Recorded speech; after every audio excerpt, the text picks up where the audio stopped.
Видеоигрите все повече завладяват ежедневието ни. В момента индустрията е в топ 10 на най-печелившите за изминалата година. Поради големия интерес, филмовите компании отдавна екранизират най-популярните игри. Ще ви представим 10 най-добри филми, базирани на видеоигри. Лара Крофт, Томб Рейдър. Люлката на живота. Играта е Томб Рейдър. Невероятен актьорски състав за филм. Анджелина Джоли и Джерард Бътлър. Двете части на поредицата определено се приеха добре от феновете на поредицата, а и като цяло филмът получи средна оценка. Все пак да не забравяме, че Джоли се превъплъщава в главната роля, нали? Реална фантазия. Играта е Final Fantasy. Филмът по този франчайз се казва Реална фантазия. Почитателите са доста фанатизирани и купуват книги, CD-та, плакати, играчки и какво ли още не е свързано с любимото им RPG. Затова и се създаде този филм, който оправда очакванията измежду феновете на Final Fantasy. Макс Пейн.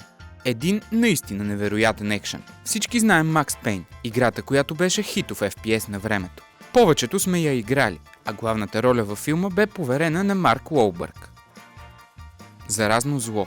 Играта и филма бяха доста успешни. Красноречив е факта, че и филмът и играта имаха доста продължения, с добър отзив измежду играчи и зрители. Въздесъщата Мила Йовович превърна филма в това, което всички очакваха. Секси мацка да трепе чудовища наред, както е и в играта. Хитмен. Още един екранизиран FPS. Филмът обаче не е нещо особено. Няма хумор, няма яки специални ефекти. За разлика от играта, която беше доста завладяваща и играна, кинолентата не остави отлични впечатления или просто очакванията бяха много големи. Doom. Играта беше истински шедьовър за времето си. Може спокойно да кажем, че FPS жанрът днес нямаше да е същия без появата на Doom.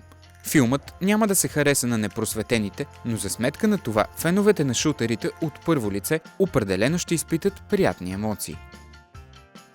Silent Hill. Първият ужас в класацията ни. Напълно нормално, защото едноименната игра е пълна с ужаси, страхоти, чудовища и кървища. Лентата предоставя доста близък до играта свят, като феновете на ужасите и видеоигрите определено ще останат доволни. Принцът на Персия, пясъците на времето. Определено доста добър филм, направен по видеоигра. Екранизацията си заслужава и всеки, който не го е гледал, но си пада по типа игри Принца в Пържа, трябва да отдели 2 часа, за да го изгледа. Заслужава си. Смъртоносна битка. Едва ли някой истински геймър не знае поредицата Mortal Kombat. Тя стартира преди повече от 25 години и постоянно предлага нови и нови продължения.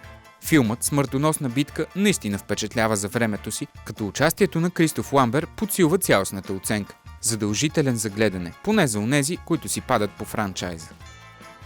Warcraft. Началото. Компанията се е доказала с хитови заглавия вече над 20 години. Това определено е най-добрият филм, екранизиран по видеоигра. Разбира се, непросветените отново ще останат малко разочаровани, тъй като самият филм включва много неща, свързани с самата игра. Обаче, ако сте фен на игрите като цяло, този филм непременно ще ви хареса. Ако класацията ви е харесала, дайте по един лайк.